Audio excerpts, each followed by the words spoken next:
didn't make it. I almost didn't last. Why does the week go by so slow, the weekend so fast? But luckily the days come to take my cares away. It's not Sunday, Monday, or Thursday. That's right, it's Friday, Friday. Tonight I'll party with my friends. Friday, Friday. Today I know the weekend.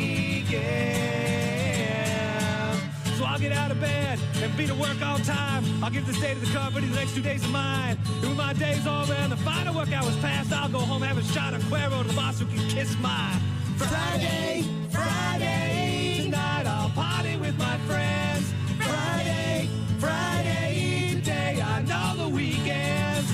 Friday, Friday. Yeah, it's Friday, bitches. Enjoy yourselves.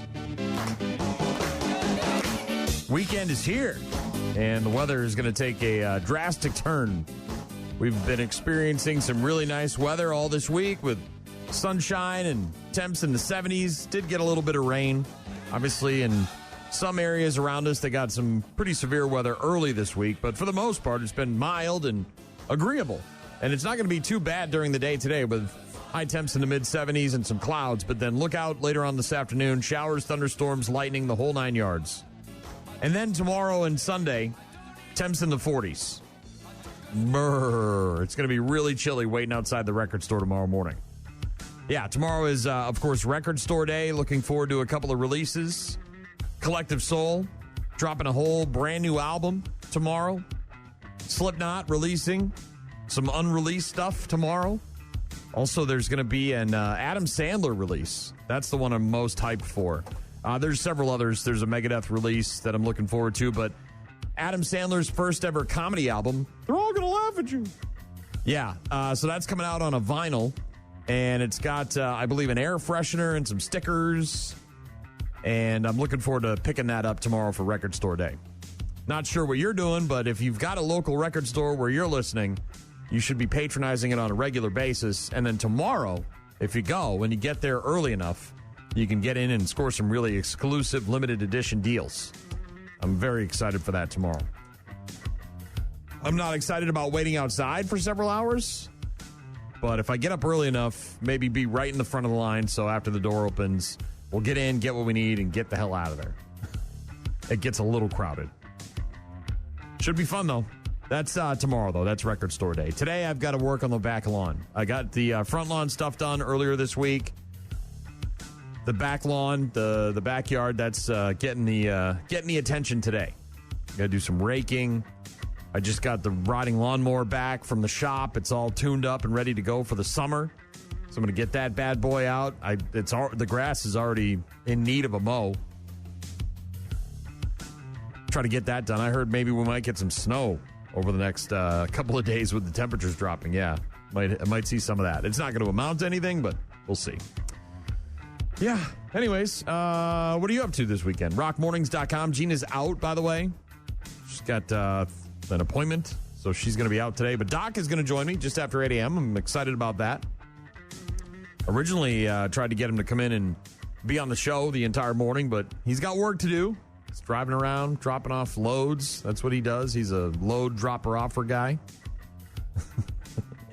But he's going to get on the phone and join me just after 8 a.m. for our racing reports. We've got lots of other stuff to get to. Bad news, happy music. Let you know what's in theaters this weekend. Might go to a movie. Haven't been to the theater in a long time, but there's a new movie coming out that I really want to see. Might actually go to the theater to watch it. So, again, if you need something or you want to be a part of the show, go to rockmornings.com for all our contact info. You can also download the two apps, the 95.7 The Rock app, the 92.9 The X app. You can get in touch with us through the apps, leave us voicemails, send us pictures, videos. Always good to hear from you guys. We'll get to some Daughtry here in a couple minutes. Rock Mornings with Brian and Gene on your rock station. Got a text from Jim, listening in Georgia on the app. Said, have a great weekend. Thank you, Jim. I appreciate that. Hope you have a good weekend as well. Hopefully you can get out and do some fishing. Jim's been back at school, studying to be a law enforcement officer, and not sure if he's got any tests coming up, but if you've got some time, hopefully you can cast a reel, get out there and catch something. Governor Evers, we're talking about the weather. Obviously, it's been Big part of the news cycle this week. Governor Tony Evers declaring a state of emergency earlier this week. He did it on Wednesday in the wake of the severe weather, wreaking havoc all across the state. Northeastern Wisconsin, several rounds of intense storms on Monday and Tuesday, bringing a bunch of rain. Hail up to the size of tennis balls, a bunch of strong winds, uprooted trees, power outages. Obviously, we had quite a bit in our area as well with the hail damage, especially in Westby. The Westby area got really hammered by that stuff. In southern Wisconsin, at least 5 tornadoes were confirmed by the National Weather Service. Significant damage from those twisters was reported. We saw the damage in Milwaukee with the flooding at Miller Park, and then the vehicles getting flooded on the streets trying to leave the ballpark. Governor Evers in a news release said after severe storms that swept across the state and more still to come, it is critical that we ensure our communities have access to every available resource to help local folks and families in need and secure essential infrastructure. Again, much like Gene mentioned earlier this week, if you are one of those people in affected areas, be on the lookout for scam artists, people that come to your house, knock on your door, and offer some sort of hail assistance or work on your home, one of those things. Be cautious. Unfortunately, those people are venomous and disgusting, trying to take advantage of people. Speaking of the storm damage in Wisconsin, I don't know if you heard about this guy, but truck driver walking through a Quick Trip parking lot in Pewaukee was struck by lightning and killed earlier this week. Witnesses attempting CPR before emergency responders got there, but the man later died at a local hospital. The CDC reporting, that 10% of lightning strike victims die, so very small amount. 444 deaths related to lightning recorded in the U.S. between 2006 and 2021. 15 years of data, and only 444 people in the U.S. dying from a lightning strike. And this guy now struck in the Quick Trip parking lot in Pewaukee back on Wednesday. Ugh.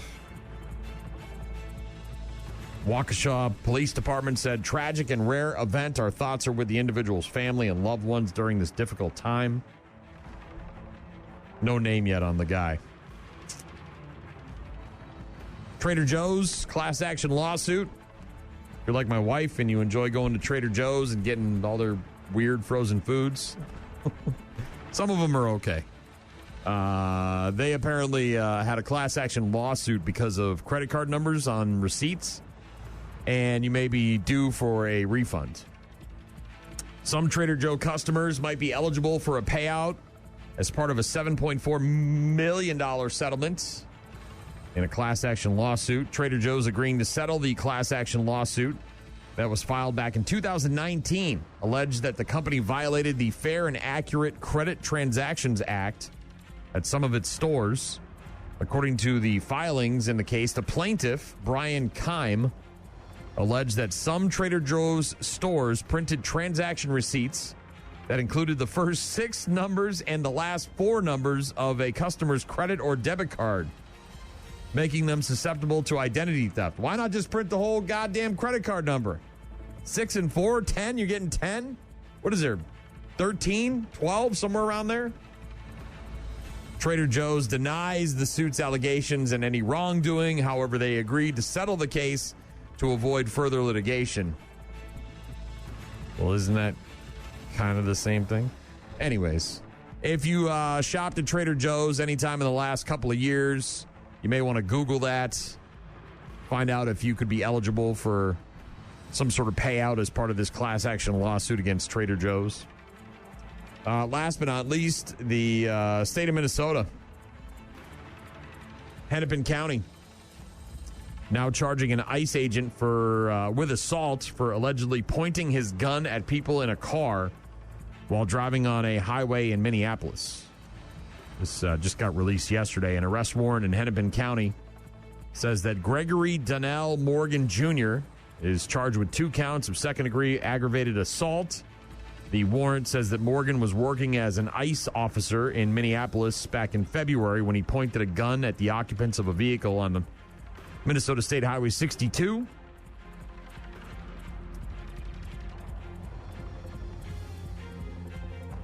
Sounds like Morgan Jr., they haven't found him yet, but trying to contact him and have himself turn himself in. Charged with 2 counts of assault. Warrant out for his arrest. Got a text from Doc. He texted in, said, I had to take several detours yesterday because of the flooding. New London, Wapaka, not looking good. Looked like cranberry bogs. Oof. Yeah, there's certainly going to be lots of spots throughout the state of Wisconsin struggling with flooding after the storms from earlier this week. State of emergency issued by the governor on Wednesday.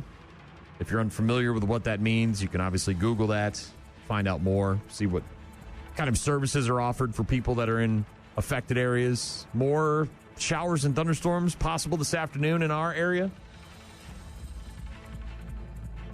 Could be heavy winds, maybe some lightning. We've got some Radiohead here in just a couple minutes, but right now it's Daughtry.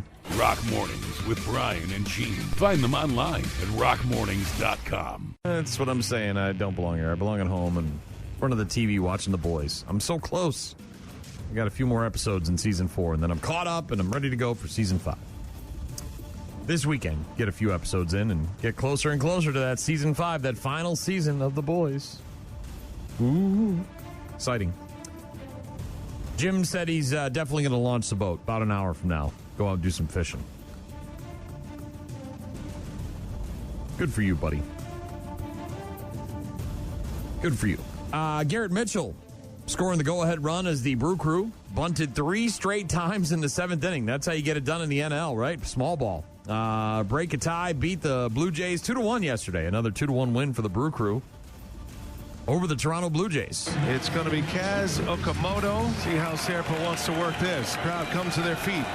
The 1-1. Okamoto on the ground. Ortiz scoops it up, fires across in time, and the Brewers win the game and win the series. Back-to-back 2-1 victories for the Brew Crew. Nice job. Well done. Brewers kind of getting back on the damn thing after that 6-game losing streak. Brew Crew in Miami tonight at 6:10 to take on the Marlins, their first of 3 in Miami. NBA play-in tournament wraps up tonight. You got Charlotte at Orlando. That game is at 6:30 p.m. on Amazon Prime, and then also on Amazon Prime tonight, the final game of the NBA play-in tournament, Golden State Warriors at the Phoenix Suns. That game tips off at 9 p.m. Tomorrow, the actual NBA playoffs begin. Toronto at Cleveland at noon on Prime, followed by Minnesota at Denver, also on Prime. That tips off at 2:30. Hawks at the Knicks at 5 p.m., again on Amazon Prime. And the Rockets at the Lakers tomorrow night at 7:30 on ABC. 4 more games on Sunday, beginning with the 76ers at the Celtics on ABC at noon. NHL playoffs start tomorrow as well. Ottawa at Carolina, 2 p.m. on ESPN. Then you've got Minnesota at Dallas at 4:30 on ESPN. Philly, Pittsburgh, Battle of Pennsylvania, 7 p.m. on ESPN tomorrow night. 4 more games in the NHL playoffs on Sunday. And then, of course, WrestleMania 42 this weekend. Kicking off tomorrow. Action taking place in Vegas at Allegiant Stadium. 8 championship matches across 2 nights. Night 1 main event, Randy Orton challenging Cody Rhodes for the undisputed WWE Championship. Night 2, headlined by CM Punk taking the World Heavyweight Championship and putting it on the line against the former champ, Roman Reigns. Obviously not every single match on both cards. Saturday and Sunday is a championship match. The big one that I think a lot of people are looking forward to is that Brock Lesnar-Obafemi match. Seth Rollins, Gunther. High stakes. Got a bunch of, there's a ladder match in there. Got a bunch of women's matches as well. WrestleMania 42. Looking forward to it this weekend. Don't really have any specific plans about watching it, but usually like throw it on the TV downstairs while the wife's watching Bridgerton or whatever she's going to do this weekend. And last but not least in sports, Washington Capitals star Alexander Ovechkin, Ovi, said he's pretty sure that the season finale on Tuesday night at Columbus won't be his last game. NHL's all-time leading goal scorer talking about and thinking about retirement. He said, to be honest with you, I'm pretty sure it's not my last game. I hope it's not my last game against Columbus. I have to make a decision to see where we're at. The team, the family, the kids are already asking me, Dad, are you staying or no? And I tell them, we'll see. They want me to come back. They love the city. They love the team. They love the boys. Ovi, maybe one more year in the league.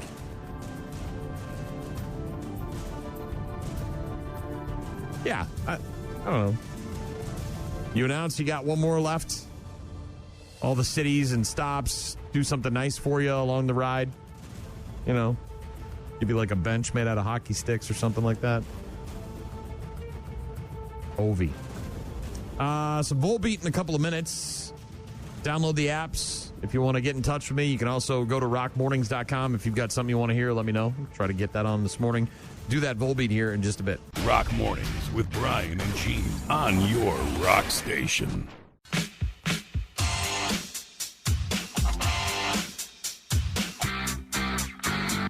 Oh, you know who you are. You've been doing your daily action, putting lots of overtime. You need some time off satisfaction. Just think how tough it's been. You've been putting out all that labor. If you use your wit, you can get out quick and do yourself a favor. Friday in effect, and you're pretty beat, I bet. It's been one tough week, you've hit your peak, and you've earned your paycheck. But now this week is over, and it's a little fun you're seeking. Your grin is wide, and I know why. Look out, here come the weekend. You know what I'm saying? I do. That weekend's gonna be a Monster, y'all. A big weekend starting today. Not too bad during the day, but looks like showers, thunderstorms moving in later this afternoon, maybe somewhere around 4 o'clock. Got a text from Tom, said, good morning, Brian. Will you play Raining Blood by Slayer? Have a great weekend. Yeah, probably do that. Thank you, Tom. If you've got something you want to hear, let me know. rockmornings.com. Find all our contact info there. You can, of course, download the apps, get in touch with me that way. No Jean, she's out. She's got an appointment, so you're stuck with me. But Doc is going to join me after 8 a.m., talk NASCAR racing, get an update on what's going on with Talladega. Made some changes on the fuel strategy, making the laps a little different. See what else he's got there. Any smokers coming up this weekend in our area. See what kind of racers are trying to raise money for their pit crew and all that stuff as I rip my headphones apart. There we go. Television this weekend, tonight on ABC. Celebrity Jeopardy. The quarterfinals continue with Andy Richter, Mina Kimes, and Timothy Simons. A new episode of Celebrity Jeopardy tonight on ABC. Meanwhile, on HBO tonight at 8 p.m., a new comedy special. A stand-up special from Rami Youssef called In Love. Rami Youssef is back in his third HBO comedy special. He's the most famous comedian to not do the Saudi Comedy Festival. I didn't do that because I wasn't invited.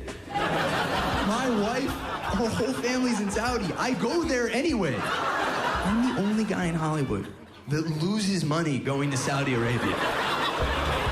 He's a dog dad. We let him sleep in the bed. My wife wipes him down. She goes, he's so clean, there's no problem. I wiped him with the thing. But then, I'm watching him as she's saying this, and he's literally sucking his own in our bed. Stand-up special on HBO tonight at 8 p.m. from Rami Youssef called In Love. Also on Amazon today. This is my roommate's Oh, that's not on Amazon today. My bad. Amazon today, the series premiere of American Gladiators, the reboot of this bad boy. 24 male and female contenders competing for a $100,000 prize, hosted by WWE wrestler Mike The Miz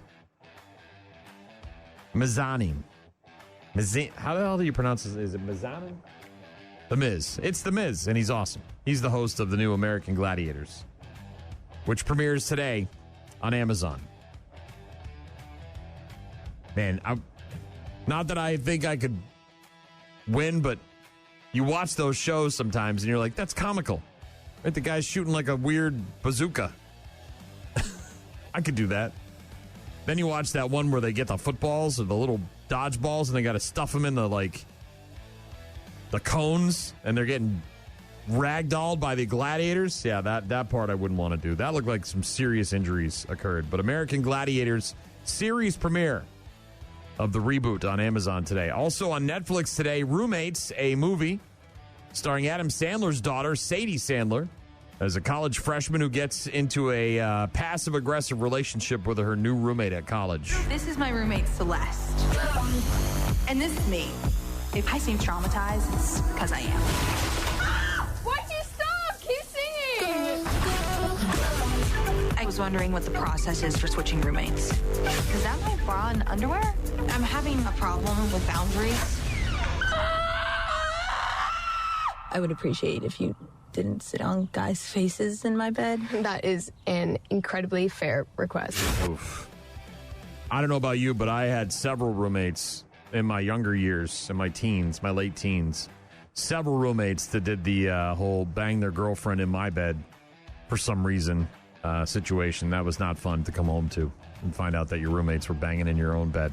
Roommates, a new movie starring Adam Sandler's daughter, Sadie Sandler. That's on Netflix today. Also on HBO Max, the streaming premiere of Dust Bunny, a movie starring Mads Mikkelsen as a hitman who agrees to help a little girl kill the monster under her bed that ate her parents. What did you see? A monster. Under my bed. What do your parents think about monsters? Do they believe in them? Did you know?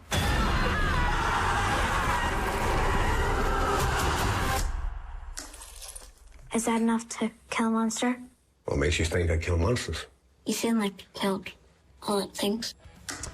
Dust Bunny, streaming premiere on HBO Max. You've got Mads Mikkelsen, also Sigourney Weaver in that one. It looks okay. Looks like a fun romp. I don't know if I'm going to watch it today, but theaters, this is the one I want to see that comes out today. It's Lee Cronin's The Mummy. It's rated R. This Mummy franchise, by the way, has nothing to do with the Brendan Fraser Mummy franchise. He's not in this. It's actually written and directed by Lee Cronin, the guy who did the Evil Dead Rise film. It's being compared to The Exorcist more than it is the other Mummy movies. A daughter of an American family is kidnapped while they're in Egypt. She's found alive 8 years later in a 3,000-year-old sarcophagus. It's very important you fully prepare yourself for what you're about to see. No sudden moves. No loud noises. Hey, butterfly. It's Mom and Dad. Yeah, we are here.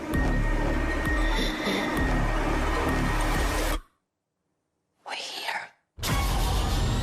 Yeah. She's been missing for 8 years. What was our daughter doing in a 3,000-year-old sarcophagus? I guess we're going to find out. Lee Cronin's The Mummy, rated R. Looks creepy in the trailer. That's in theaters this weekend. Also in theaters and also rated R, a movie called Normal. An action movie from a guy named Derek Kolstad, who's better known as the creator of both the John Wick franchise and the Nobody films. And much like the Nobody movies, it stars Bob Odenkirk as a small-town sheriff in Minnesota responds to a botched bank robbery and then has to fight for his life after the whole town turns against him to cover up their very dark secret. You've also got the Fonz, Henry Winkler, in the movie Normal, rated R, in theaters this weekend. Why are you here? I used to be a regular sheriff. I walked through life with my head held high. I kind of stopped trusting my instincts. Death comes for us all, don't it, lawman? You've been listening to my internal monologue, haven't you? I took a sheriff job in a little town called Normal, Minnesota. Weather advisory, winter storm threatening later this week. Reports two screaming at each other. All right, separate. People seem friendly enough. Whoa, 16.8 million. Where the hell did this town get that kind of money? Community really came together on that one. Yeah, I would say. Is that a police scanner you got? You keeping tabs on me? Yes, sir. This is a hell of an armory. Did you catch that? Yeah, that's my one trick. What do you think of our little town? It's, charming. Bob Odenkirk, the Fonz, Lena Headey in this one as well. It's called Normal. It's rated R. It's got that Hot Fuzz kind of vibe to it. That's what's new in theaters. That's what's on TV. Yesterday, we got a couple of trailers. One of them was the Street Fighter trailer, starring Cody Rhodes, obviously. I don't know if you saw that, but it's interesting. Don't know if it's something that I'm going to run out and watch, but I'll certainly watch it when it comes out on streaming. New Street Fighter movie coming out. They had the one in the 90s with the Muscles from Brussels, Jean-Claude Van Damme, Raul Julia in that one as well. Now there's a new one, a new Street Fighter movie. We got the Mortal Kombat trailer earlier this week. There was also the Spaceballs 2 announcement yesterday. They came up with a name for the new Spaceballs movie. Nearly 40 years ago, a promise was made. God willing, we'll all meet again in Spaceballs 2 to search for more money. Money, you know? Hold it. Wait a minute. It's me, Mel Brooks. I have a major announcement. Spaceballs 2, The Search for More Money, is not going to be the title of this movie. Why not? Because after all these years, I found the money. There it is, the money. It was in my basement. But everywhere I go, people say, Mel, where's the new Spaceballs? When are you going to make the new Spaceballs? When are you going to make the new one? Well, we did it. And the title is Spaceballs, the new one. It's just like the old one, but it's newer. That's why it's called the new one. There you have it. I'll see you at the movies, and may the Schwartz be with you.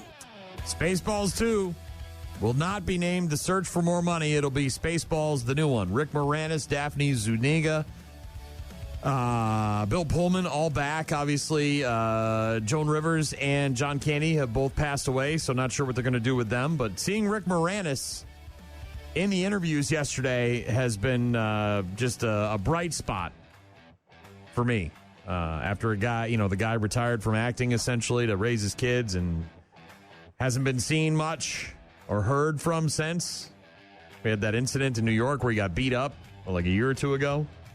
But now here he is, Rick Moranis, back on the big screen in Spaceballs 2. Can't wait. Got a text from Tom, wanted to hear some Slayer, and you know what goes good on a Friday morning? Rock Mornings with Brian and Gene. Find them online at rockmornings.com. The boys, those beastie boys. It's Rock Mornings with Brian and Gene. She is out today, obviously. Hasn't been here all morning. Going to be back on Monday, though. Got an appointment, so she's out. Me and you hanging out on Ford Mustang Day. It's also International Bat Appreciation Day. I think I'm good with that. National Cheese Ball Day. And no, we're not talking about the ones that come in the big jug. We're talking about like a dip that you have at a party shaped like a football. Cheese dip. Crawfish Day, Haiku Day as well. A couple of weird holidays there on Friday, April 17th. Doc's going to join me after 8 a.m., talk NASCAR racing. We'll get to bad news, happy music. Going to talk about pickles a little bit later on. There's some pickle stuff going on that we got to get to. And as Tom did, if you've got a request, let me know. Tom wanted to hear that Slayer. We did that. You're welcome, Tom. Thanks for the text. Cool story. We actually talked about this before, but now we've got some actual audio from this story. So there is a 90-year-old woman in Westlake, Ohio, and apparently they've got a service there.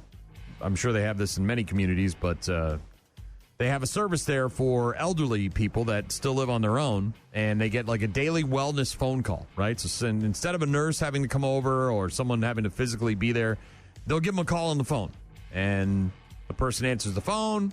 Yes, I'm 90 years old. I'm good to go. I got up. I ate my breakfast. I went to the bathroom. I took a shower. I'm good. I'm all right today. Or they call them and they don't answer, and then they got to send somebody over, right? A daily wellness phone call. Well, this 90-year-old woman in Westlake, Ohio, was apparently missing a couple of days. Didn't answer the phone. Officers, she hadn't heard the knocks on the door or answered the phone because she was too busy playing video games in her bedroom. Turns out she was so focused on beating her high score with the video game, she didn't want to answer the phone or answer the door when the cops came a knocking. 783, garage door's open. We're going to make entry. Vehicle's in the garage. Everyone was a little bit alarmed that she was missing these contacts. We're here with her now. She's playing video games in her bedroom. Turned out to be all okay. Everyone got a good laugh out of it.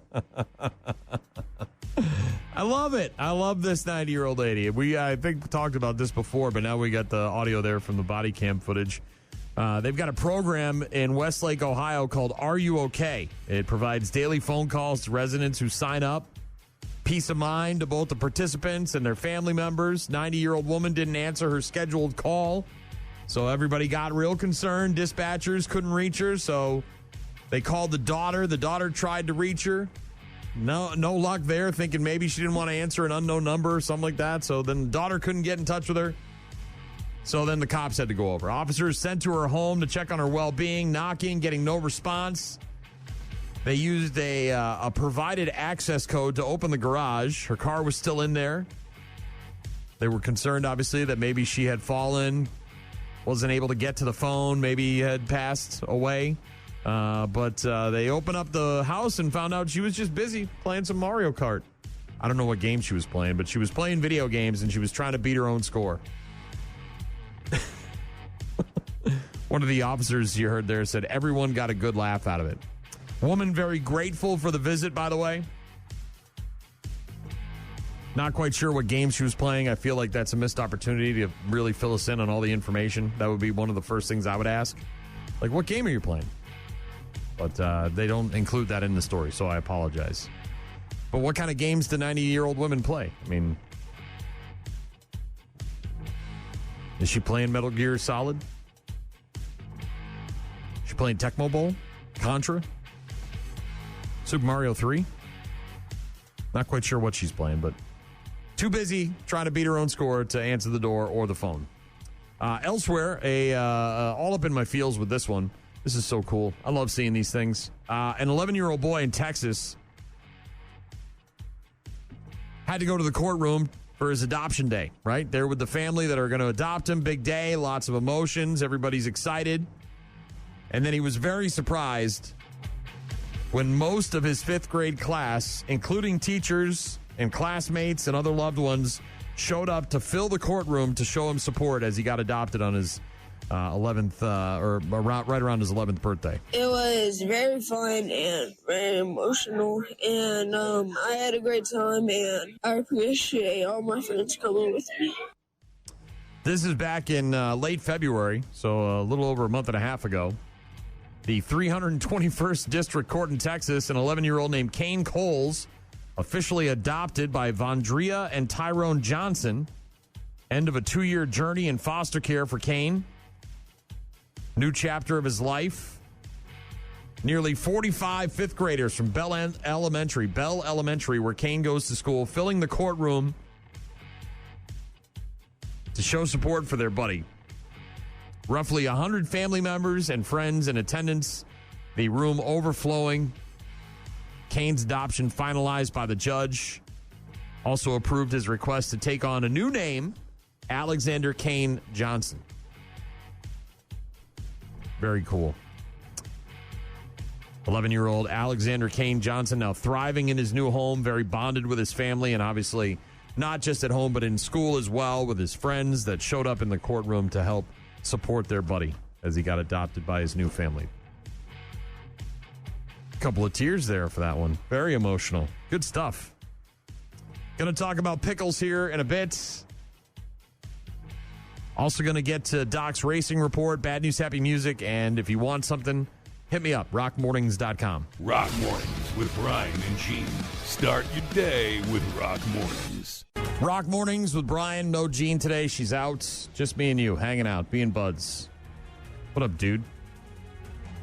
If you've got something you need, hit me up, rockmornings.com. Download the apps. Get in touch with me through the apps. You can leave me a voicemail. Submit pictures and videos through the apps, whether it's the 95.7 The Rock app or the 92.9 The X app. Always good to hear from you guys.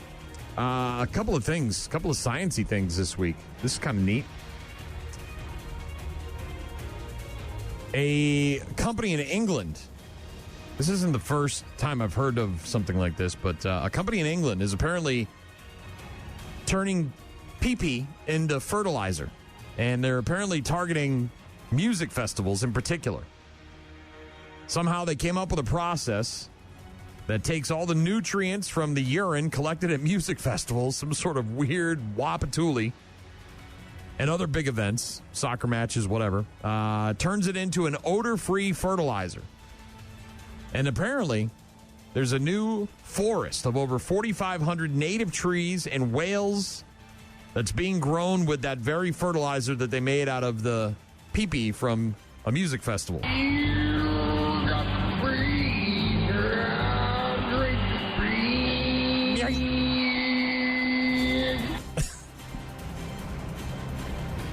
Well, they're doing that with like bio waste, right? And they're powering vehicles and machines with bio waste and like the cooking oil, right? They're doing that already. So we're starting to repurpose the urine that they collect at music festivals and turning that into some kind of odor-free fertilizer. Talk about science.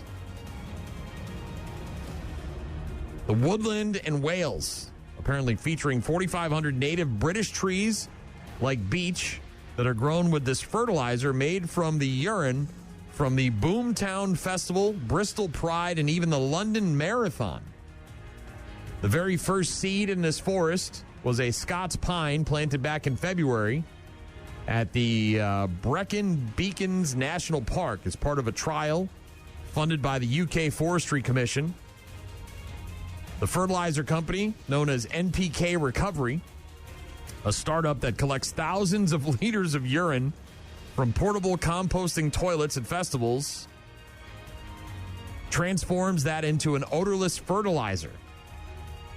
Scientists extract the nitrogen and other nutrients, such as phosphorus and potassium, from the urine and produce fertilizer on site in a natural bacteria-driven process. Interesting. Recently, the team perfecting their own mobile processing system in a unit that measures 2 by 6 meters in size, so not very big, right? Portable. They can take it to events, plug it into the back of the festival toilets to process the urine into fertilizer right there on the site. They don't even need to transport it anywhere. And now they're planting 4,500 trees in this forest in England using this fertilizer made from festival pee-pee. What about the poo-poo? Are we separating the two? Is that what we're doing?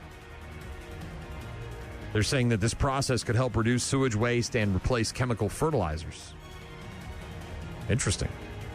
Elsewhere in science, speaking of making something out of nothing, there's a new technology that can pull clean drinking water out of thin air, even in desert-like conditions. This system apparently captures water vapor from extremely dry air and then releases it as a near distilled water during daily temperature changes. The big issue here, unlike the fertilizer pee-pee thing, is that the system is not portable. It's very large. The device to accomplish this process is about the size of a shipping container, one of these big giant shipping containers you see on barges and stuff. Each unit can produce up to 1,000 liters a day, which is enough drinking water for about 500 people. That's a lot. And you start thinking about these third world countries and the problem trying to get fresh water. The company says that they're ready to start taking orders this year and are looking at data centers as their first customers. Oh, great. You can do it! Trying to get that water out of thin air. Use it to cool down these data centers. These people, by the way, won a Nobel Prize for this thing, this breakthrough. A Nobel Prize-winning technology using metal organic frameworks, MOFs, to capture water from extremely dry air. It's developed by a company called Atoko. Uses this giant MOF unit to generate up to 1,000 liters of near distilled drinking water per day. Technology still very costly, very early on in the stage. Sometime later this year, they're hoping for a much broader rollout of this, starting in water-stressed regions. And then, of course, funding their projects by selling it to data centers. I mean, they were making beer out of the condensation that they captured from air conditioning units at that airport in San Francisco, right? So trying to figure out what to do with all this waste. Not that the water out of thin air is waste, but trying to do something. Science. It's happening all around us. Got a couple of voicemails. Let's see. I think Sarah called in, wanted to request something. Playing. I feel like that's. Good morning, Brian. Really I could really use some Lonely Ones this morning. How about their new one, Dark Side of the Disco Ball? They don't include that in the story. Have a good weekend. Thank you, Sarah. I don't think we have the new one. Don't hate me for that. I don't believe we have that one yet, but I can get to some Lonely Ones. I'll do that here in a moment. Also got a voicemail from Dustin. Hey, Brian. Love the show. It's Friday. I'm wondering if you could possibly play Just Another Victim. Oh. I appreciate it. Have a good day. I feel like Dustin and I would be homeboys because the Judgment Night soundtrack might be in my top 5. I mean, it is not a great movie, although I love it, but the soundtrack is fantastic. And Just Another Victim, from Helmet and House of Pain, How I Robbed and Raped You, Bruised and Scraped You, those are just lies, because in your eyes you've been size it up and disguise it up and try to make it look real, cover up the low self-esteem you feel. Oh my God, I love that song. Dustin, that was a hell of a request. Unfortunately, I don't have that one in the system either, and I think I would get in real trouble for playing that one. Normally, I can play some stuff I'm not supposed to, but that one I would definitely, the boss man, he's been out all week. He's probably looking to yell at me about something. He's been gone to manager meetings and crap, so I'm sure he's coming in here today with a hair across his ass, and he's going to be like all up in my grill about having a meeting and stuff. And I don't want to have a meeting on a Friday because I got better things to do. But that is a great soundtrack, Dustin, and a stellar request. And I wish I could play it. I mean, you got Biohazard and Onyx, Slayer and Ice-T. Another Body Murdered. That was a great song. Faith No More and the Booyah Tribe. Stellar request, Dustin. I would love to play that. And if it was my birthday, which is coming up in the middle of May, I would play it because I could get away with it on my birthday. I kind of get carte blanche. But I can do the Lonely Ones for Sarah. I'll get to that. Not their new one, but it is Make a Scene. It's best I could do, Sarah. Rock Mornings with Brian and Gene. Find the daily podcast at rockmornings.com. That is requested Lonely Ones. Not the ones she wanted to hear, but it is the Lonely Ones for Sarah. Make a Scene. Lonely Ones, actually good friends of ours, buddies of ours, Marty and Jimmy and the guys, and just announced a tour, actually, with a band called Yellow Number 5. I think Yellow Number 5, didn't they go out with Hairball at one point? They might have. So, yeah, Lonely Ones with Yellow Number 5, June 12th in Unity, Wisconsin at the Monster Music Hall. Going to be in Lansing, Iowa, TJ Hunter Banquet Hall on the 13th. I'm going to have to make a trip for that one. That's like 10 minutes from here. And then on the 19th, they'll be in Beloit, Wisconsin at 5 Bar. Lonely Ones in the area in mid-June. Thank you, Sarah. Appreciate that. Hopefully you enjoyed your tune this morning. And again, Dustin, I apologize. I don't want to hear it from the boss today, so I'm not going to get to that Judgment Night, but I appreciate the request. Just Another Victim. The breakdown on that, too, when it comes back, and it's Everlast rapping. Oh, my God, it's so awesome. Dun-dun-dun-dun-dun-dun. Dun-dun-dun. I'm going to have to listen to that album today. Damn you, Dustin. Damn you. Brew Crew with a 2-1 win. Another one over the Blue Jays yesterday. Take 2 out of 3 from the Blue Jays. Now they're on the road. They're in Miami tonight. 6:10 first pitch against the Marlins. 3 in Miami against the Marlins. NBA play-in tournament wrapping up tonight. You got 2 games, Charlotte, Orlando, 6:30 on Prime, followed by Golden State in Phoenix at 9 p.m. That also is on Prime. The NBA playoffs actually begin tomorrow with a bunch of games and then more games on Sunday. NHL playoffs start tomorrow as well. Ottawa, Carolina, 2 o'clock on ESPN. You got 2 more games following that, also on ESPN. Plus, you got 4 games on Sunday. NHL playoffs getting underway. New Jersey Governor is it Mickey? Mickey Sherrill? I'm bad with names. I'm so bad with names. Earlier this week, joining U.S. Senator Chuck Schumer, calling on FIFA to contribute towards the World Cup transit security costs. I briefly mentioned this to Jean the other day, and it kind of blew her mind. She was unaware of this because we obviously don't have a World Cup game in our area. But in the cities where the World Cup tournament is going to be coming to town, they are jacking up the prices of everything, which is not abnormal. I mean, if you've ever tried to go to a Super Bowl, right? If you go to a Super Bowl, let's say in Arizona, I had a friend of mine that managed a hotel there. And she said that every single hotel in Arizona, like anywhere around where the Super Bowl was going to be, it was a minimum of 4 nights. Even if you were just flying in to watch the Super Bowl, right? They required a minimum of 4 nights, and some hotels quadrupled their rates because they knew they'd get the money. But they're doing this in these World Cup cities to not just the hotels, but also for the mass transit. MetLife Stadium in New York, New Jersey, going to be hosting 8 World Cup games, including the tournament final. And The Athletic reporting earlier this week, I don't know if it was Diana Rossini, probably not. They reported that the New Jersey Transit is considering charging $100 for train tickets to shuttle fans between New York Penn Station and the stadium. The standard fare, by the way, that normal ride to go from the stadium to the train station, Penn Station, is $12.90. That's a bit of an increase. Parking is restricted at the Meadowlands Stadium complex compared to NFL games, making public transport one of the only options to attend these World Cup matches, which get underway on June 11th. And now the New Jersey governor and U.S. Senator Chuck Schumer are throwing their hats in the ring, trying to get FIFA to try to pay for some of this to offset the costs on the fans who are trying to not only the transit isn't the only thing that's expensive. The tickets to the games are expensive, too. That's outrageous.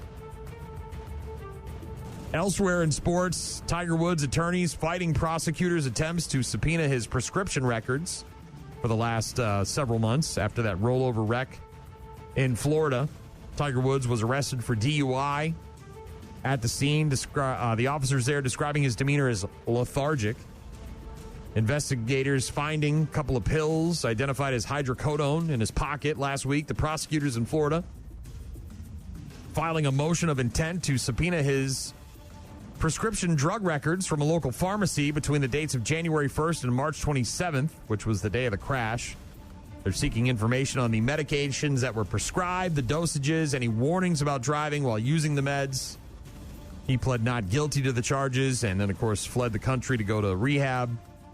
His attorneys filing a response to the state's motion earlier this week, saying that he has a right to privacy, should require a hearing to determine the necessity of subpoenaing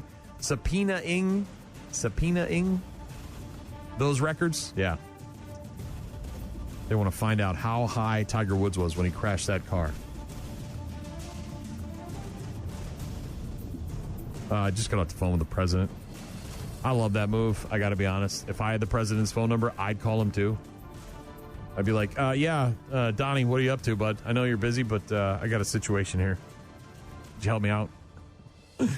Didn't work out for Tiger, but still, I would make that phone call. Try to get out of this ticket. Oh, no, man. All I did was took a couple of painkillers, man. I'm good. All right, it's my 4th wreck. Okay. What if I go out of the country? No? Is that not going to do it? Last but not least, I'm sure you saw this. This was great. This is why you keep your head on a swivel, man. That's why you get your phone at the game, you take a picture, you put it in your pocket, and you leave it there. If you're scrolling on TikTok, you're in your reels, on your algorithm, whatever, you got to look up every once in a while because, man, that ball comes at you fast. And that's exactly what happened to this woman right in the front, especially if you're courtside. This woman was directly on the court. Took a bean to the head, man. Boom! I want balls in my face. Balls. Yeah, she got ball in her face. She sure did. This was during the Sixers Magic game on Wednesday night in Philly. A woman sitting right there in the front row got nailed. She got beaned. Scrolling TikTok, looking at Facebook Reels, whatever she was doing. Looked like it hurt, too, man. The hand went up. The guy next to her, oh! Everybody reacting. No report of any injuries. Sixers star Tyrese Maxey immediately went over to check on the woman. He had nothing to do with the pass. It was a pass from the Magic's Paolo Banchero that clocked her in the head, but she took a big one right to the dome. If you can dodge a wrench, you can dodge a ball. Can't dodge a wrench or a ball if you don't have your face up. If you're looking at your phone, You ain't dodging bleep. Look up, lady. You're courtside. Things could happen. We've seen NBA players go diving into people, balls getting thrown all over the place. Never know what could happen. It's a great video, too. No audio on it. It's only like 4 seconds long, but it's Barstool's got it if you want to check it out. Let's see. What do we got? Some Pretty Reckless? Yeah. Taylor Momsen, spider bite. While on tour with AC/DC, apparently had to go back to the hospital after being treated for the spider bite a few days ago. She had to go back. We'll hear from Taylor Momsen and the Pretty Reckless next. Rock Mornings with Brian and Gene. Weekdays, 6 to 9. Taylor Swift, or not Taylor Swift, Taylor Momsen. Wrong Taylor. Oops. Taylor Momsen and the Pretty Reckless there with When I Wake Up, and she had to go back to the hospital. Crazy. And there's pictures. I'm sure you saw them on her social media, but man, that looks bad. Taylor Momsen bitten by a spider, went back on stage, but then had to go back to the hospital, posting a video of being treated last week for the spider bite, insisting that she was fine. But then she posted a picture on Tuesday showing red splotches spreading up and down her leg, writing in her Instagram post that poisonous spiders are no bueno. Also shared a video of her being wheeled out in a gurney. Red skin on her right shin outlined with a marker. Spent the night in the hospital before returning to the stage to perform with her band as the opening act for AC/DC in its last Mexico City show. But rough go of it for Taylor Momsen.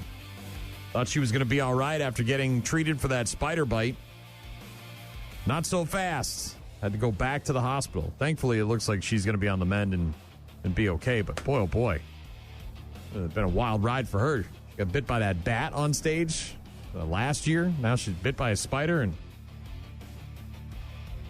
oof.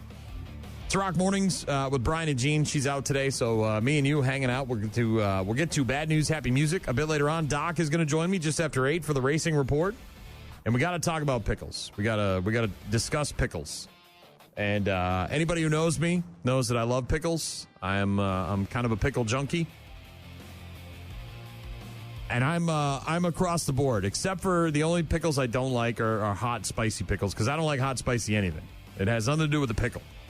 But you give me a dill, you give me a sweet pickle, you give me a bread and butter pickle, give me a good garlic pickle. I mean, I'm all about those pickles, man. I love them. And we've been doing some pickle stuff for a long time here. We talked about having Pickle Fest many, many years ago, right? Everybody's got a festival. We talked about trying to do one here in La Crosse. Then we found out that there's several throughout the country, including the one that's coming out in Madison later this year, right? The weekend of Rockfest. They're doing a Pickle Fest there. Pickle Palooza, I believe they're calling it. Jimmy John's doing the pickle sandwich thing, right? Instead of bread, you're getting a sandwich inside of a pickle. There's been a lot of pickle-flavored chips that have made their way into the grocery stores. We've seen a lot of Flamin' Hot Pickle this and Flamin' Hot Pickle that. Well, there's 2 new pickle collaborations, and we may be pushing the boundaries at this point. We may need to wrap it up. We may need to put a bow on the pickle thing and say, okay, we've reached the limits, right? KFC in the UK has got a whole pickle menu, right? Bunch of pickles on chicken sandwiches, and Sonic, I think last year, did a pickle menu as well with a pickle beverage. They're putting pickles in your beverage. I love pickles, but I don't need to add them to stuff. I'll just eat a pickle by itself. It's just fine that way. Oreo. So they've got a dill pickle flavor now, apparently, that you can order on their website. And last year, they had a Thanksgiving sampler tin that I ordered from their website. Oreo did. And there was like 4 different flavors in the tin. One of them was supposed to taste like cranberry sauce. One of them was supposed to taste like mashed potatoes and gravy. The other one was supposed to taste like the stuffing. They were okay. It was basically like an Oreo cookie inside of a flavored chocolate coating. And they were okay. They weren't bad. They weren't good. I wouldn't necessarily order them again. The regular Oreo is just fine with me. I didn't really enjoy them.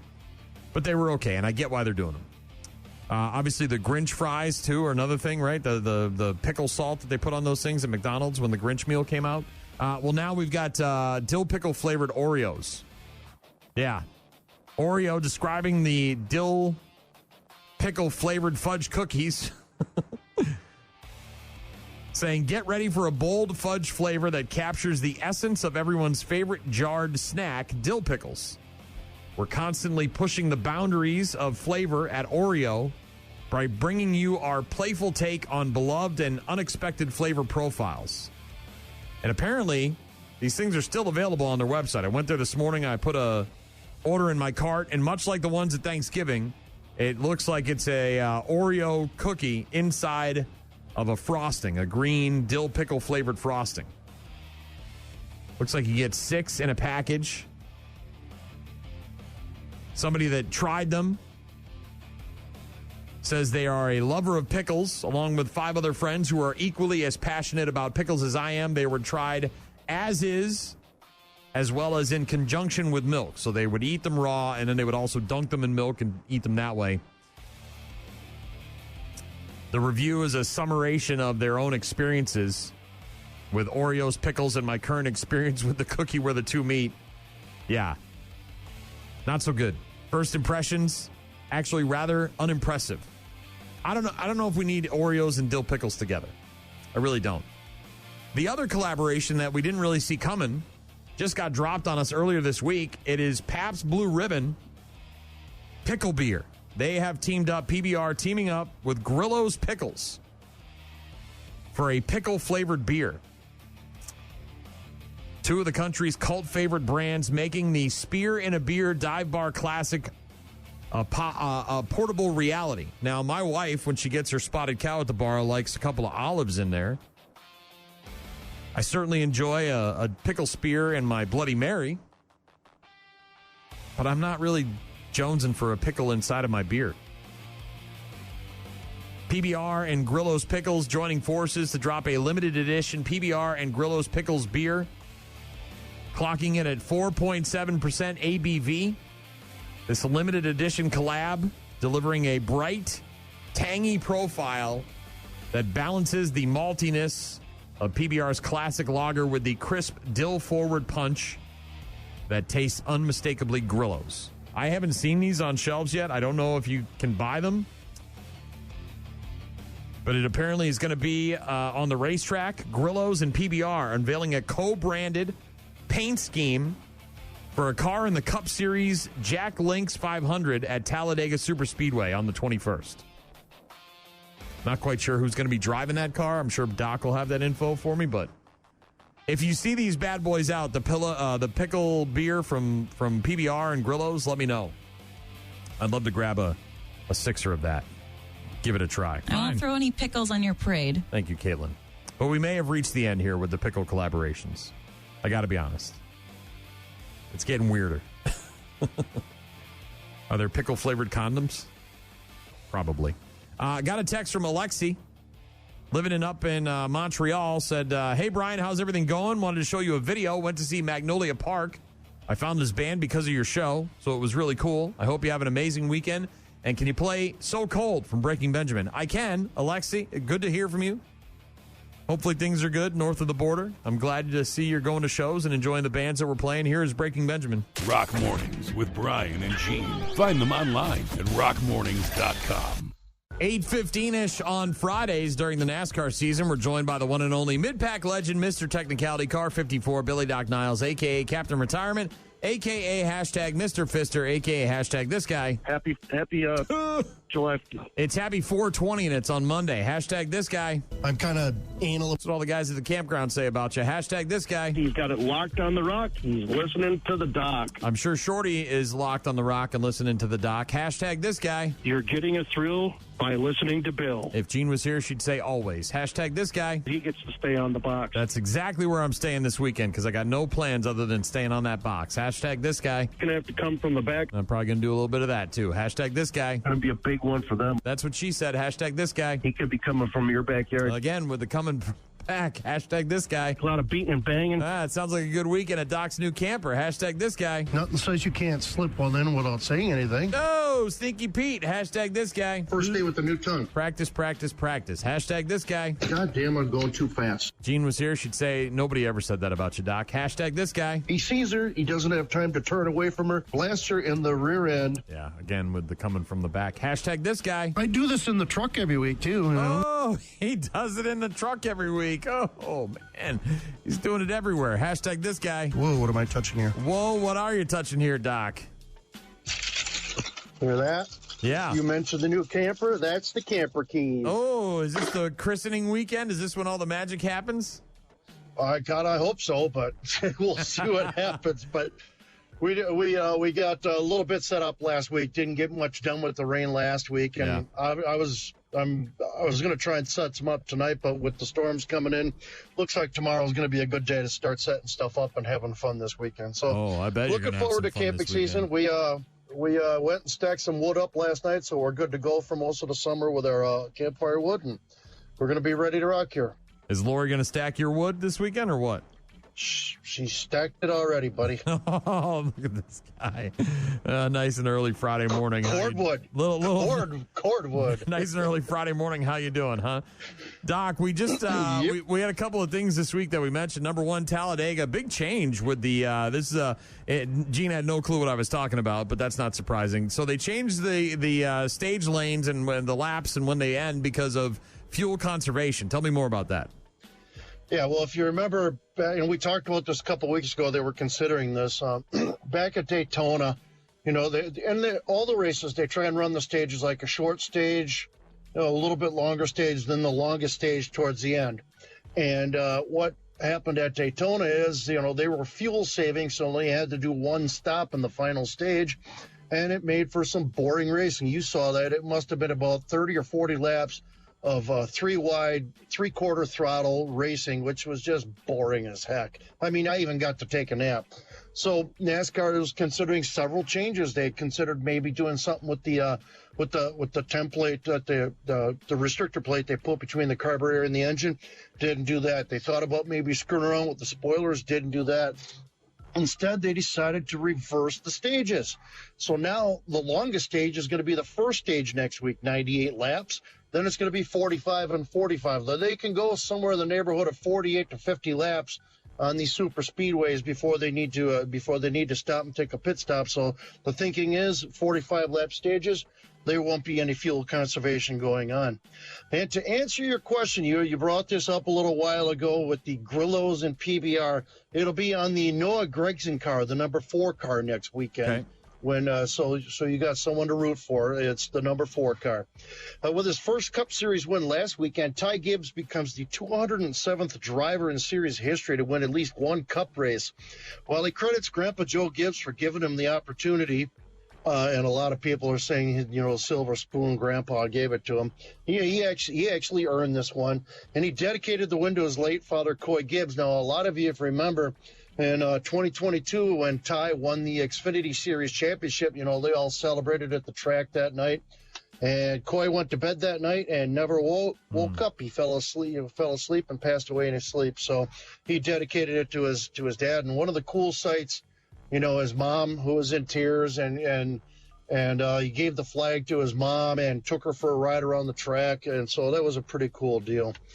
A lot of people are, are wondering what the hell's going on with Kyle Busch. I mean, it's just ever since he started racing with RCR, and he joined RCR in 2023. He won 3 races that year. They thought, wow, this is going to be a great partnership, and it's just fell flat ever since. He hasn't won a race since June of 2023, and it's just poor handling cars. And then last week he got a couple of incidents with Riley Herbst, and now people are wondering, speculation, what's going on and can it be fixed? Denny Hamlin seems to think that they just haven't got the handle on this new car yet. Well, that's a good possibility, and who knows what's going to happen. And with the possibility of over 20 drivers becoming free agents at the end of this year, maybe a change of scenery might do Kyle Busch some good. So we'll see what happens towards the end of the season. They are at Kansas this week. It's one of the cookie cutters we talk about, a 1.5-mile D-shaped oval, 17 to 20 degree banking in the corners. Pretty decent speeds, actually really good speeds here. Harvick has a qualifying record in 2014 at 197.7 miles an hour. Kyle Larson won this race last year. Chase Elliott won the race in September to continue on in the playoffs. Fantasy experts, they like Larson, Hamlin, and Bell when I filled mine out last night. Byron, Reddick, Blaney, and Elliott are names you have to consider, people who are good on these cookie-cutter mile-and-a-half tracks that try to look like Atlanta and Charlotte. VegasInsider.com via the BetMGM app brings us our odds this week. Hamlin at plus 450, Bell at 500, Larson at 600, Reddick at 800, Briscoe at 900, Blaney at 1,000. Now, shock of all shocks, once again, because of rain, practice has been washed out tonight at Red Cedar Speedway. So as of last night, there are no more practices scheduled before the season opener next Friday night. Let's hope we don't get any more rain and we can actually get the season opener. And as you remember, the last couple of years, they have had a lot of trouble with the rain the first couple of months before they could get cranking there at Red Cedar Speedway. Hey, if you were paying attention to their Facebook page this week, they unveiled their brand new scale for 2026 and its new location. So they put the brand new scale right there in the middle of the infield, so people can see the cars going over the scale. The thinking here is number one, a lot more room down there, and number two, less congestion up in the pit area. So it's a pretty good idea. Hopefully it works out well for them. La Crosse Fairgrounds Speedway announced this week that minivans will be back with an 8-race schedule in 2026. However, there's a catch to the minivans this year. All vans must have a theme. Now, if you remember watching last year, two of the vans, the number 2 of Matt Parent with the Ghostbusters theme and the 66 of Marshall Reinertz with the Batman theme, Speedway officials thought, wow, that's pretty cool. Why don't we have all the vans do it? So now in 2026, all minivans have to have some sort of a theme. So these guys are pretty creative. It'd be kind of cool to see what they're going to come up with. And it goes kind of along the lines of the High School Racing Association, where the kids have to have their cars painted in their school colors. So it's going to be neat to see what these guys do with the minivan. Doc's smoker calendar, we have 2 parties to check out tomorrow. Boo Bradley Racing Smoker at Augie's Bar and Grill in Bangor. That's right, big old Boo giving up the crew chief wrench. Going to get behind the wheel now. Food, snacks, beer, tip boards, raffles, games, prizes, more shenanigans, Brian. There'll be a DJ spinning tunes. That party starts at 3 p.m. And also tomorrow afternoon, the Angel Johnson Birthday and Racing Fundraiser at the West Salem American Legion. Come help Angel celebrate her 14th birthday party to help her raise funds for her first year of racing in the High School Racing Association. There'll be burgers and mac and cheese provided by North Country Steak Buffet. And Brian, this might get you into this party. Oh, here we go. For snacks, Dunkin' Donuts. Hey! So you got to love Jeff and Michelle, man. They are going all out for their daughter's party here. Tip boards, raffle baskets, 50/50s, plus the big item of the night, an autographed Ty Majeski hood. Music and Motion will be providing the music. Party starts at 3 p.m. To keep up to date on all the smokers and parties, check out the Midwest Racing Smokers page on Facebook. And remember, race fans, during smoker season, get out and support a great local short track team. Doc's Race Report has been brought to you by our friends at County Materials on Empire Street in Holman and County Materials on Menominee Street in Eau Claire. That is 2 great County Materials locations serving western Wisconsin. That is this week's Race Report. Doc, always a pleasure. Have fun at the camper. Say hi to Mrs. Doc for me, okay, buddy? Definitely. You guys have a great weekend. We'll talk to you next Friday. DOC each and every Friday during the NASCAR season at about 8:15, talking NASCAR racing. Always a pleasure. We've got bad news, happy music in just a couple of minutes. Rock Mornings with Brian and Gene. More from Brian and Gene is coming up. You're about to enter a beautiful, exciting, wonderful new world. A cockroach living in your nostril. Now that's just nasty. Add in some haven't pooped for 30 days. Poop is raining from the ceilings. Poop. And sprinkle in some hashtag Florida Man for flavor. Florida Man. Florida Man. Florida Man. Florida Man. Florida Man. Florida Man. Florida Man quits his Burger King job, steals all of their chicken nuggets. It's bad news. Bad news. With happy music. Let's rock.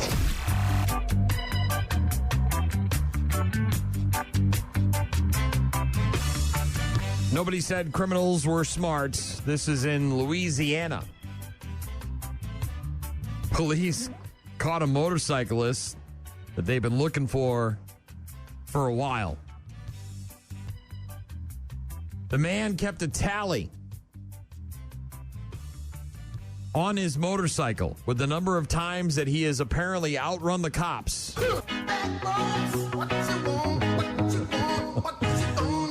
Yeah, so this guy is on his motorcycle. They're trying to pull him over for a various bunch of different reasons. And every time he hits the throttle and escapes from the cops and makes it to safety, much like in the movie, or not the movie, but the video game Grand Theft Auto, where you end up in the car wash, this guy puts a number, a little hashtag on his motorcycle. It says pigs evaded, and he's got 11 hash marks. Unclear what charges this guy is facing, but the police did say that he's been wanted for multiple counts of flight from an officer. Not one, not two, not three. Yeah, 11 hash marks on his motorcycle. Sounds like they might be able to charge him for some of those tallies. I'm guessing they got some of these incidents on video.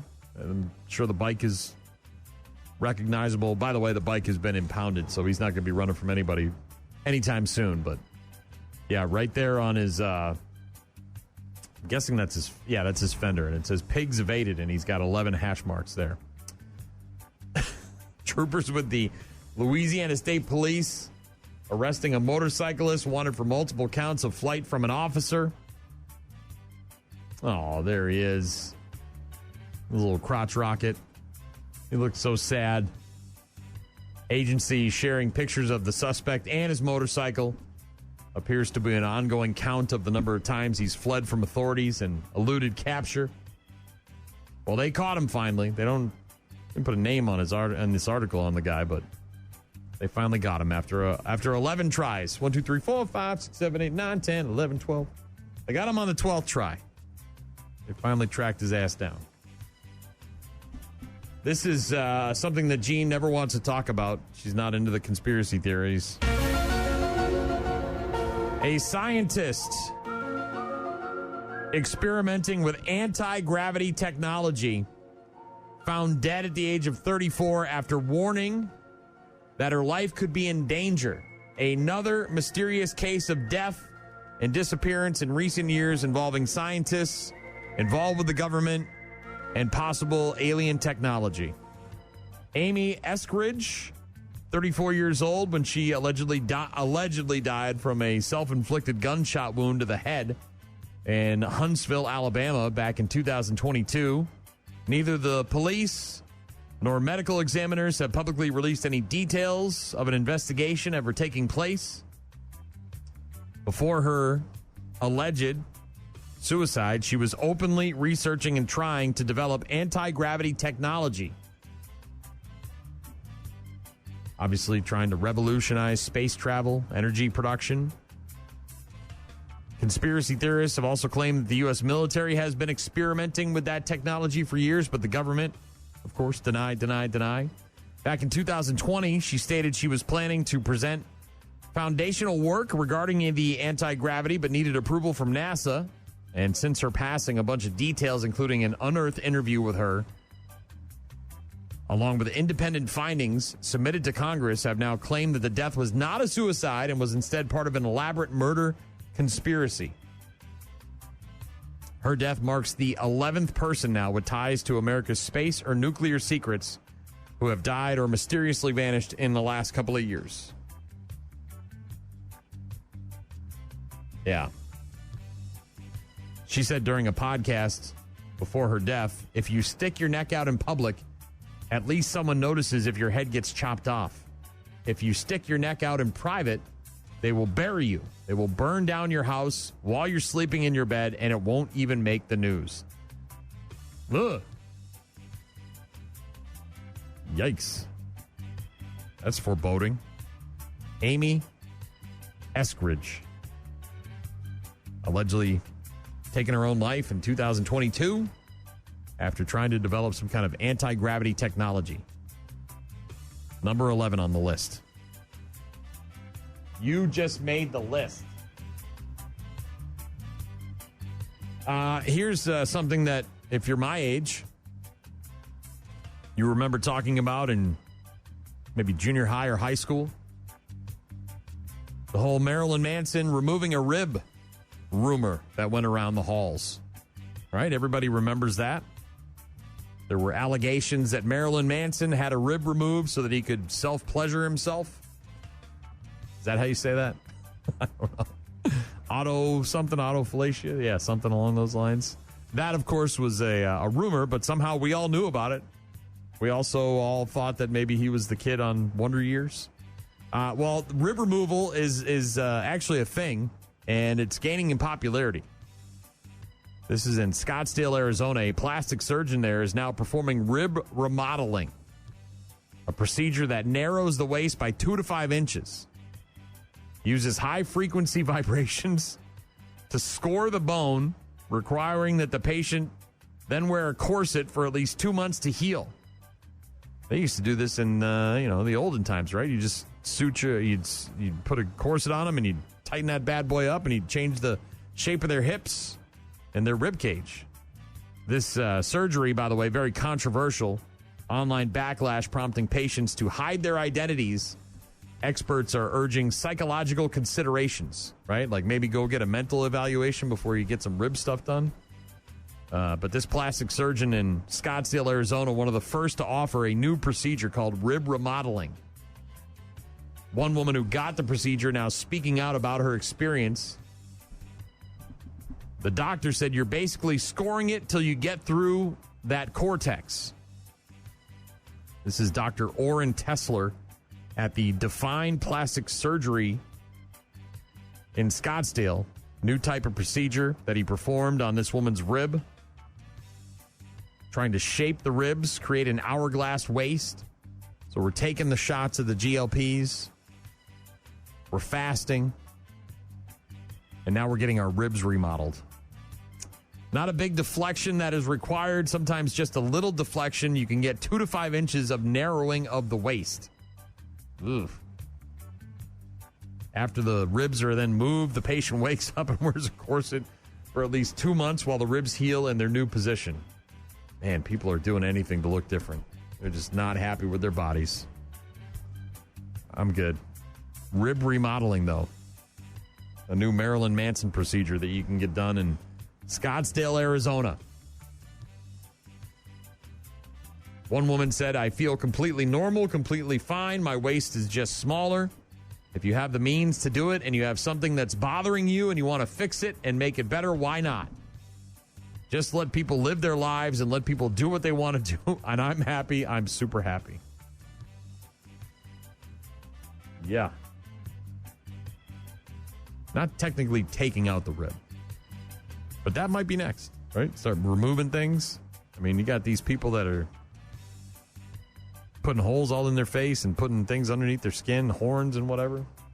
People are doing stuff, man. This is horrifying.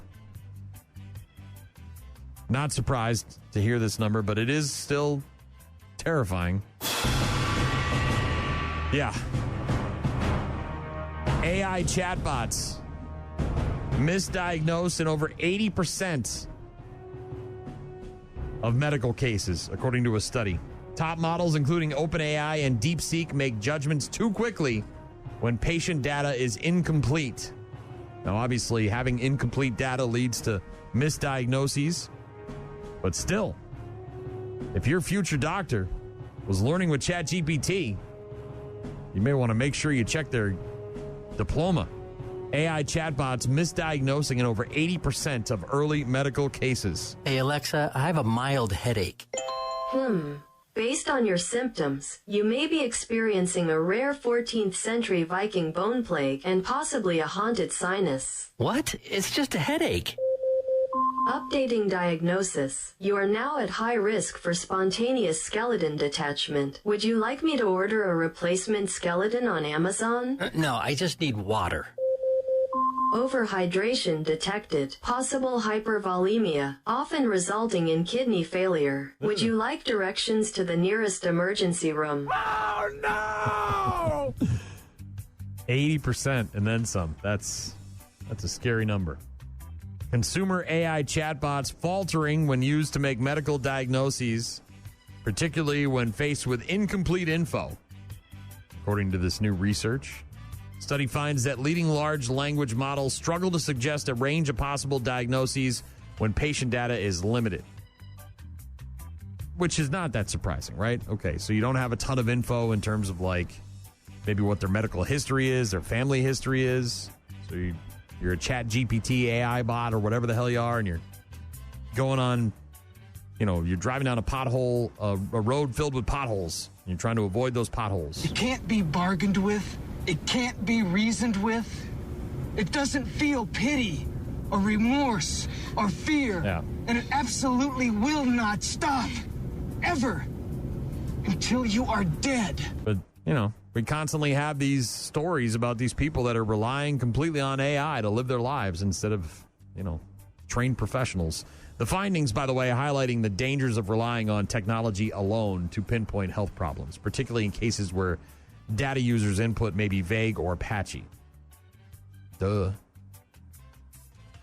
Last but not least, a guy in China apparently lived with a metal chopstick in his throat for 8 years before finally having it removed by doctors. I don't know how people do this.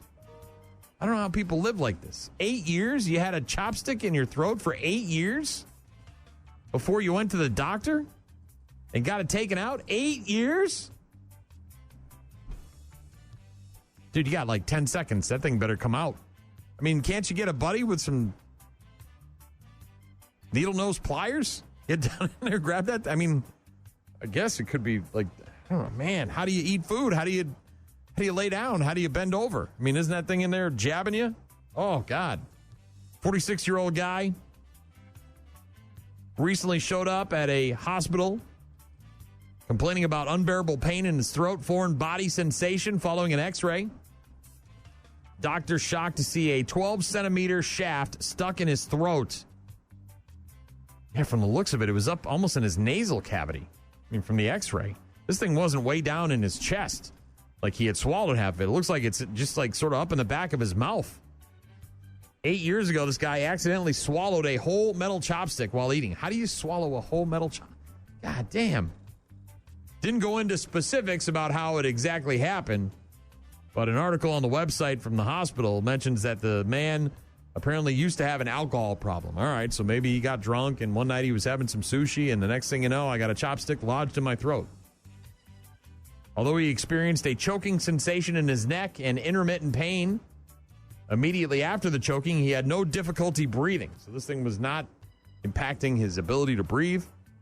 The hospital initially performed simple treatments to temporarily relieve the discomfort, but it was found with an incision that was needed to remove the chopstick, and they had to obviously perform some surgery. This guy decided it wasn't worth it at the time, continued living with the chopstick in his throat. So he went in originally to get this thing taken out, and they're like, we're going to have to do this surgery. We can't just go in there and grab it.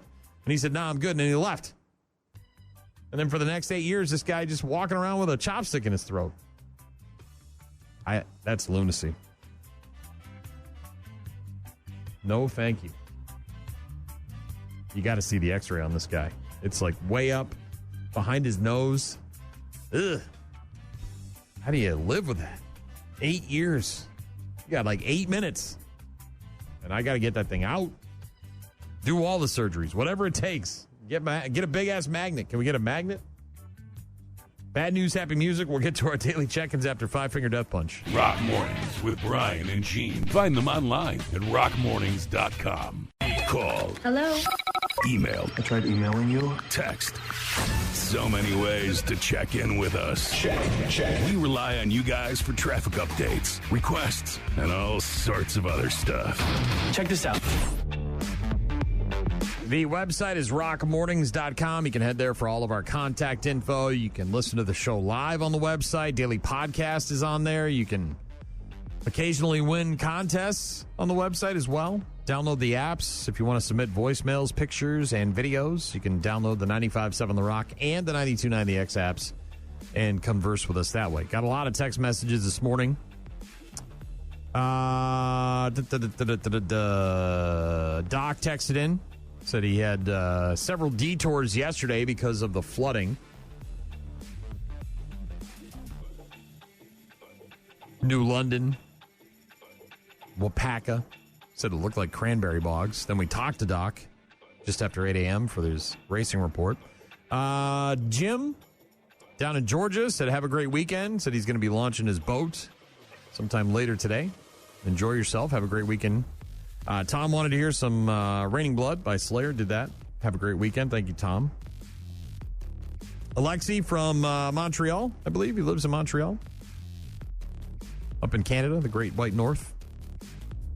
Said, wanted to show you a video. Went to see Magnolia Park. Found this band because of your show. It was really cool. Sent along the video of the band. Thank you very much. Also wanted to hear some Breaking Benjamin, and we did that for Alexi. I got a couple of voicemails. Sarah, who submitted a voicemail this morning, wanted to hear some Lonely Ones. The game she was playing, I feel like that's... Good morning, Brian. Really I could really use some Lonely Ones this morning. How about their new one, Dark Side of the Disco Ball? They don't include that in the store. Have a good weekend. Thank you, Sarah. Have a great weekend yourself. Didn't get to the disco ball, didn't have it, but did play some Lonely Ones, and looking forward to seeing them in mid-June. They're coming through the area. Also got a voicemail from Dustin. Hey, Brian. Love the show. It's Friday. I'm wondering if you could possibly play Just Another Victim. Oh. I appreciate it. Have a good day. Love that soundtrack. Judgment Night soundtrack, Dustin. Stellar request. Don't have the song. Wish I could play it, but I couldn't get to it today. Sorry. Apologies. Thank you very much for all of the conversations, the text messages. Got some emails as well and the voicemails. Thank you very much. Hopefully you have a great weekend today. Again, going to be not bad during the day, at least until sometime later this afternoon. Then we'll see some severe thunderstorms possibly moving into the area. So be on the lookout for that. Then tomorrow and Sunday, it looks like temps going to drop down into the 50s, maybe even 40s. Not a big fan of that. But what can you do? Have a great weekend.